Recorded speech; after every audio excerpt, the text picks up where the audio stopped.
Welcome to the new session of Panjio Hub. I am Nihar Ranjankar, CSR UGC JRF at University of Hyderabad. I have completed my MSc from Banaras Hindu University in a gold medal with micropaleontology and oceanography subject. Here in Panjio Hub, I will be teaching you the topics of oceanography and climatology, the basics of oceanography and climatology, then micropaleontology, coal and petroleum. Uh, so basically, my focus will be uh, on the net topics, CSR, UGC net examination topics. So, in the basics of oceanography and climatology, we will discuss some very basics, fundamental, but very important topics that are very important for your exam point. Means if you will see the previous year exam papers, then you can find uh, there is some pattern.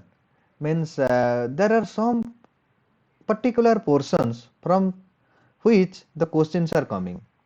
So if we can able to read those concepts very accurately or very correctly, then definitely you are going to secure a very good mark in your NET examination. And as you know, for CSR NET, the cutoff is going or cutoff is increasing day by day. So for a safer side, I should recommend to secure more than 130 marks, which is quite difficult to secure by studying only geology. So that's why if you can secure 20 to 30 marks in oceanography and climatology part, then that will just add up your marks of geology and aptitude obviously, and your overall marks will be more than 130 and you can get a good rank. So in that way you have to plan, because you all are having the background of geology. So geology should be your core, but this oceanography and climatology you can say to secure 20 to 30 mark, it is quite easy, because if you will see the pattern, there are quite repeated questions, and here you can see the topic or what I have chosen for this discussion is El Nino Southern Oscillation. And I don't think there is a means any year from means where there is no question asked from this El Nino Southern Oscillation. Okay, so there are some particular things like El Nino Southern Oscillation, tropical cyclone, or your ocean sediments, ocean currents, thermohaline circulation, Köppen classification, wind circulation, okay, lapse rate, then your geostropic current, Ekman spiral, Coriolis force. So there are some important concepts, very basic and important concepts, which will give you some additional mark in your NET examination. And by securing those marks, definitely we can give guarantee that you will secure a very good rank. Okay. So apart from oceanography and climatology, I will be teaching you the micropaleontology topic, where basically we will read the types of microfossil. Then our more focus will be on foraminifera.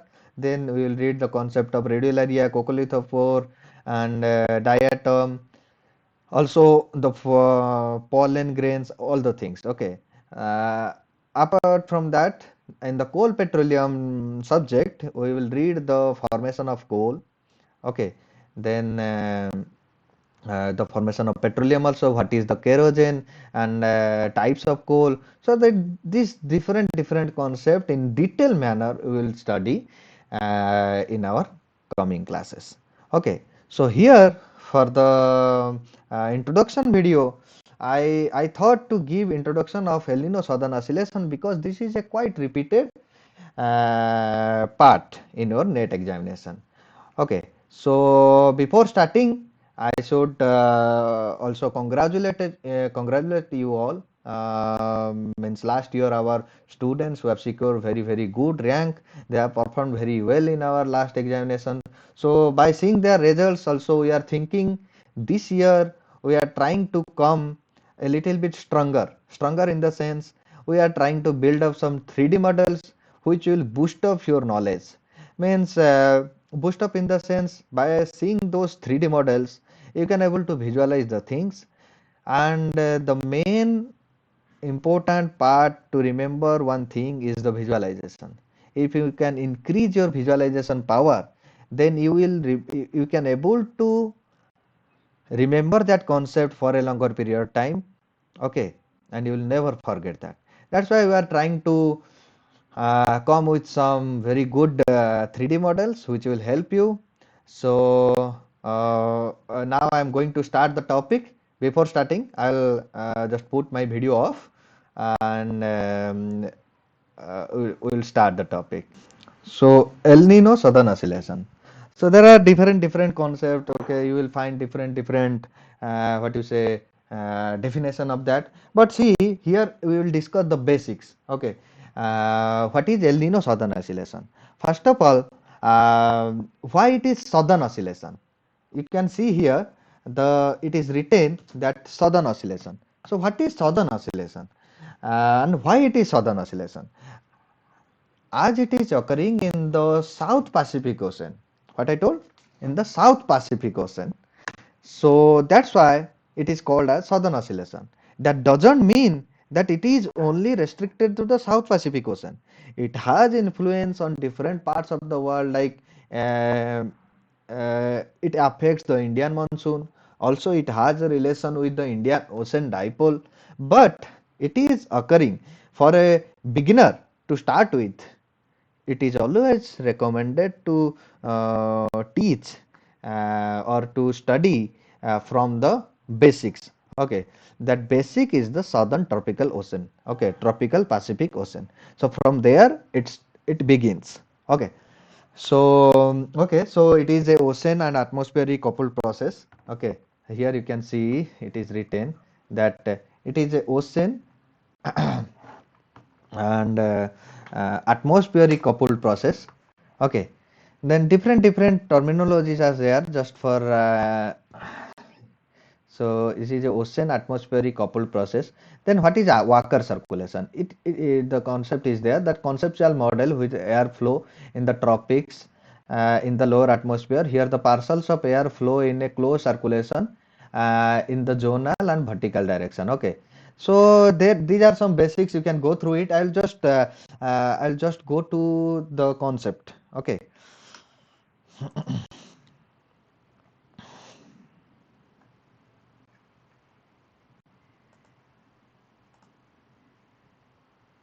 Okay, so from this diagram, we will try to understand what is happening here. Okay, so first, see, first I will tell the normal condition. Okay, normal. Then we will go for La Nina. Okay, then we will go for first normal, then La Nina, then El Nino. Okay, here three things are happening. One is the normal condition, another one is the La Nina condition, another one is the El Nino condition. So normal means it is normal. Okay, what occurs every time, that is normal. When this normal condition gets strengthened, means when this normal condition get intensified, that produces the La Nina condition. Okay, and when this normal and La Nina condition gets reverse, okay, reverse, then we find El Nino condition. Okay, understood? Normal, strengthen, La Nina. Normal, reverse, then El Nino. Okay, so this is just basics. So now we will learn what is normal and what is reverse condition. Okay, so see, by normal condition what happens? In normal condition, this is eastern side of Pacific Ocean. You can see here I have written this is eastern side, this is western side of Pacific Ocean. This is Pacific Ocean, right? So this is the eastern side, and this is the western side, right? So generally what happens, according to normal condition, there is a high pressure over the eastern Pacific and there is a low pressure over the western Pacific. So you tell me now the wind will flow in which direction? You know that wind flows from high pressure to low pressure area. Okay, so here the circulation will be from east to west, means from here to here. High pressure is here, low pressure is here. So wind will flow from here to here. Okay, so from east to west. Okay, so low pressure are the centers for the creation of your cloud, because at the low pressure area heating is more. Okay, so here the more evaporation will be there, and more evaporation will go and cause your cloud formation. Okay, high pressure is means by what condition high pressure forms? When there is a cooling. Okay, this is normal, means when there is warming tends to form low pressure, and cooling high pressure, right? High pressure. Okay, so this is the normal condition. Okay, so here what is happening?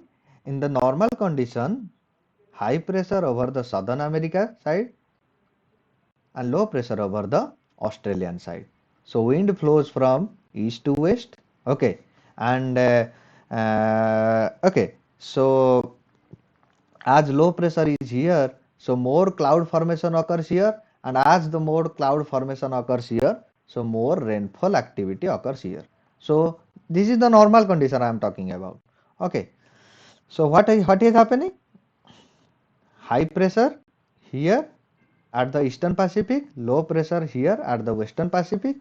Okay, so current or wind flows from east to west. Okay, so cloud formation occurs over the Australian or Asian region. Okay, so more precipitation occurs over here. Okay, so now another thing we will discuss. Okay, normal condition. In the normal condition only, another condition we will discuss. Okay, so this is the path, okay, from east to west, and here one Walker circulation is there. Okay, Walker circulation path is what? Walker circulation path is like this. Okay, okay, this is quite complicated, I am trying to. Okay, Walker circulation, this is the normal Walker circulation path. Normal Walker circulation. Okay, so during normal condition the flow direction is what? You have, you know that from east to west, this direction, and this is the direction of Walker circulation also. So these two things are similar or not?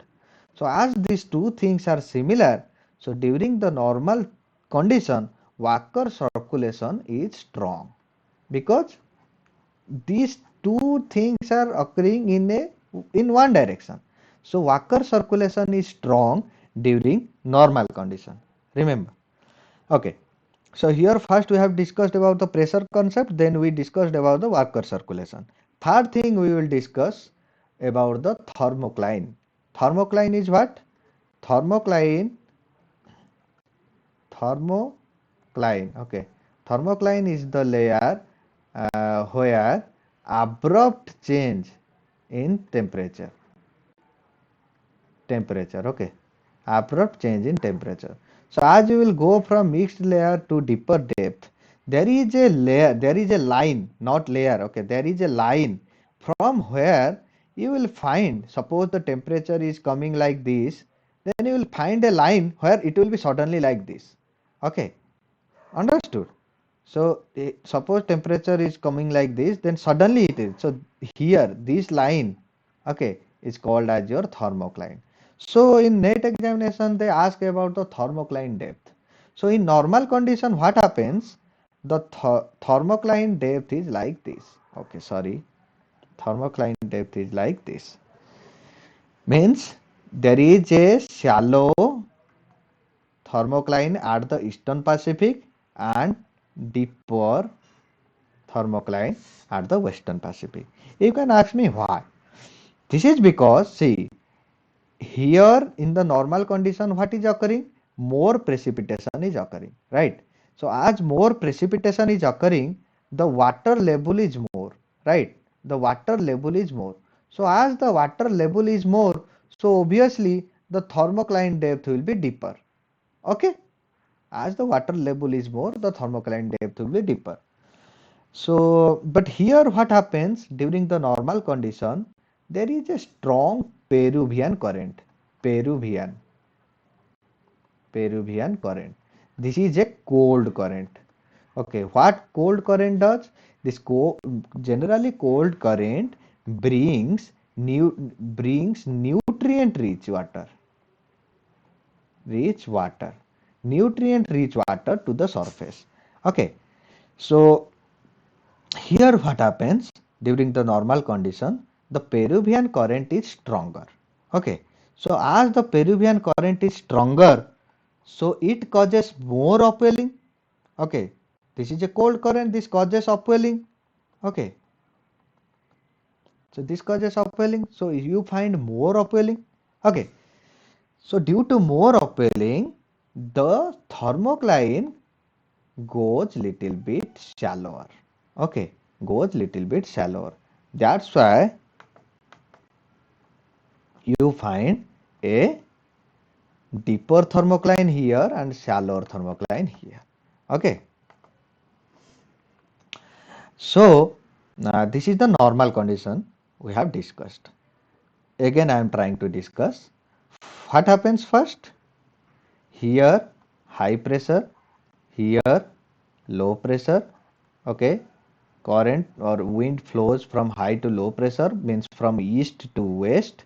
So as it is low pressure, more evaporation occurs here, more cloud formation occurs here, and hence more rainfall occurs here. Okay, and due to the same direction of Walker circulation and prevailing wind, the Walker circulation is strong here. Okay, normal condition I am telling. And what about the depth of thermocline? The depth of thermocline is like this. It's deeper here and shallower here. Okay, so this is the normal condition. And when this normal condition gets strengthened or this normal condition gets intensified, then La Nina condition gets produced. Okay, so means here high pressure was there, here low pressure was there, here more high pressure, here more low pressure. Understood? Simple. Nothing else. Means low pressure, high pressure, similar condition, but simply here more high pressure and here more low pressure. So here what is occurring? The pressure gradient is what? Pressure gradient, difference between your pressure. Okay, means suppose your high pressure is 124 and low pressure is 930, difference between them is called as your pressure gradient. Okay, so the more the pressure gradient, the stronger the wind. Okay, the less the pressure gradient, the weaker the wind. Okay, suppose there will be no pressure gradient, zero, means suppose two areas are there where 1024 1024, all the locations is having one pressure, so there is no pressure gradient, so at that location there will be no wind. Okay, so you have experienced those things. Okay, some summer evening time you find there is no flow of wind. Why that occurs? This is because at that particular time there is no pressure gradient in your location. Because of that only you are not getting wind. Okay. Okay. So this is the pressure gradient concepts. So what is occurring during La Nina condition? First we have discussed the normal condition. Then we will discuss La Nina. Then we will come to El Nino. Okay. So here there is more high pressure. Here there is more low pressure. Okay, so as more high pressure is there, the strong current will be more, means the wind will be more stronger here. Okay, so the Walker circulation will be more stronger here. So suppose anybody will ask you what is the difference between this normal and La Nina condition, then you can simply add a more term. Okay, you can simply add a more term to that. Okay, means more intensified, more means stronger. Okay, like that only. So as the low pressure is more over here, so obviously the cloud formation what was occurring during La Nina during normal condition will be more here. As cloud formation will be more, precipitation will definitely be more. So 2020 means last year, the corona period. Okay, India has received a very great rainfall because 2020 is considered to be was considered to be a La Nina year. Okay, because of that only India region, this Australia, Asia region, they have experienced, they got a very high rainfall condition. Okay, so now we have discussed what is the condition, more high pressure, more low pressure. Then Walker circulation is more means Walker circulation is stronger than the normal condition. Okay, stronger than the normal condition. Then what about the depth of thermocline? The depth is more deeper and it is more shallower. Okay, you can say this is shallower, this is deeper, right? This is deeper than the normal condition, this is shallower than the normal condition. Okay, so now normal condition is clear, La Nina condition is clear. Now we are coming to El Nino condition. Okay, El Nino condition is what? El Nino condition is simply the reversal of this condition.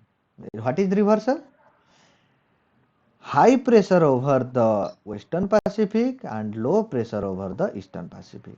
So the wind will flow from which direction? This direction to this direction, means from west to east. So as low pressure is here, so more cloud formation will occur here and more rainfall will occur here. Okay, okay, okay. So now the condition is clear. Now we are coming to the Walker circulation. What is the general Walker circulation path? This is the general Walker circulation path. But here this path and this path is opposite to each other. So what will happen? This pressure gradient path will force the Walker circulation to reverse its direction. To reverse its direction. Okay, understood. So the path will be like the normal pressure gradient path is that. So the path is like this. It will be the Walker circulation will be forced to reverse its direction. But you know, let us take an example. Suppose this is the river path. Okay, this is the river path, and you are here, and you are going with the flow. So definitely you can swim better. Okay, but suppose you wanted to go against the flow, then what will happen? You have to overcome this water velocity. So you have to put more force, otherwise you cannot swim. Okay, so like that here also the situation happens. Means as the Walker circulation is reversing here, the direction is reversing here, so the Walker circulation gets weaker. Remember, in the normal condition, Walker circulation is strong. In the La Nina condition, Walker circulation is stronger. And in the El Nino, Walker circulation is weaker. Understood? So this is the simple concept. Okay. By simply visualizing the things, you can remember the concept. This is a very good example. Okay. Okay. So now another thing we will discuss about the thermocline depth. Okay. Generally what happens? Due to strong Peruvian current, we find strong upwelling here. Okay. So, and due to strong upwelling, the thermocline gets shallower here. But here what happens during El Nino condition, the Peruvian current, I am writing P for Peruvian current, gets weaker or weaken. Peruvian current weaken. As Peruvian current weaken, it cannot cause more upwelling.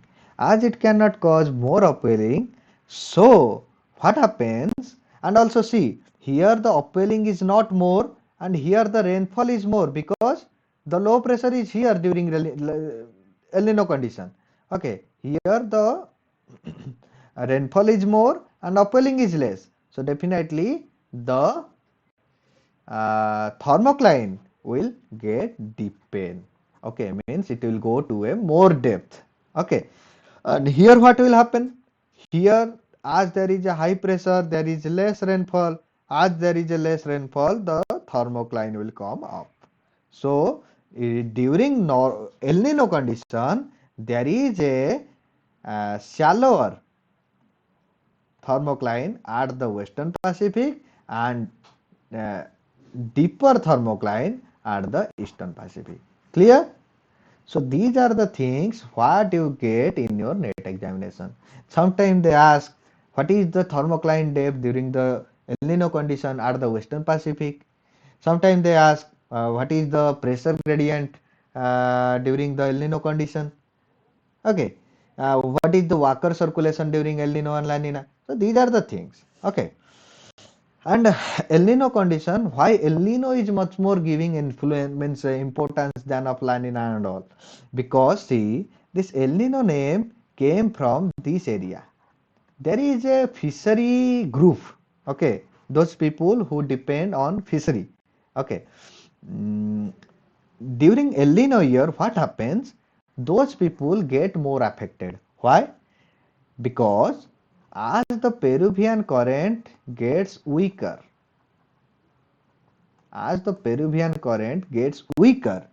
so here the nutrient rich water comes less, because what Peruvian current do? Peru current brings, okay, brings lower cold nutrient rich water to the surface, right? So when the Peruvian current gets weakened, so then obviously the nutrient rich water what comes to this Peru region becomes less. As nutrient rich water is less, so their productivity will be less. Productivity means primary productivity means your phytoplankton variety, and as the phytoplankton variety is less, so there the organism concentration will be less, and hence the fishery or fish activity or fishing activity will also get affected. So this El Nino name came from these fishery people because they get more affected by the El Nino condition. Also, India get more means very affected by the El Nino condition because El Nino affects Indian monsoon, Indian summer monsoon. Okay, the concept of Indian summer monsoon and El Nino, how they are related, how this thing. So up to now we have discussed about this part, Eastern Pacific to Western Pacific. But this is Indian Ocean. Here one thing is there, IOD, Indian Ocean Dipole. The Indian Ocean Dipole and this thing is also related. So these things we will discuss in our coming classes, because um, there is very good correlation between them. And also this El Nino condition has an effect on this Indian summer monsoon. Okay, southwest monsoon. Okay, so these all things are related, we will discuss. So up to now I want to close here, that I'll just make a small revision of my class, that with what I have discussed. During normal condition, here high pressure, here low pressure, current flow from this, Walker circulation is strong. Okay, more cloud formation here, hence more rainfall here, thermocline dips, and you find a deeper thermocline here, shallower thermocline here. This is normal condition. During La Nina condition, more high pressure, this is more low pressure, so more rainfall, the condition even goes more deeper. Okay, so more it is deeper, it is deep, it is deeper. And when the situation changes, means low pressure over here, high pressure over here, so the flow will be like this, Walker circulation weaken. Okay, and here more cloud formation will be there, more rainfall, your Brazil flood and all occurs during this El Nino activity. Okay, and due to more rainfall and less upwelling activities here, the thermocline will get deeper, and here the thermocline gets shallower. So this is all the things what we have discussed. So all the things what I have told you is written here. You can go through the slides very carefully. You can find this is normal year, then La Nina year. Here it is written that Sangar version of the normal year, then your El Nino year. So all those things are written and diagrammatically view. You can go through them and read them, nothing else. And here there is a comparison between these 2 years. Okay, so this is a very easy concept, but the importance of this concept is that this is very frequently asked in your examination. Okay, so please go through the video very carefully. Hopefully I will means in your coming lectures I will cover all those important concepts of your oceanography and climatology that will help you to secure a very good mark in your NET examination. Okay, so for now we can stop here. Okay, thank you for your patience. Thank you all.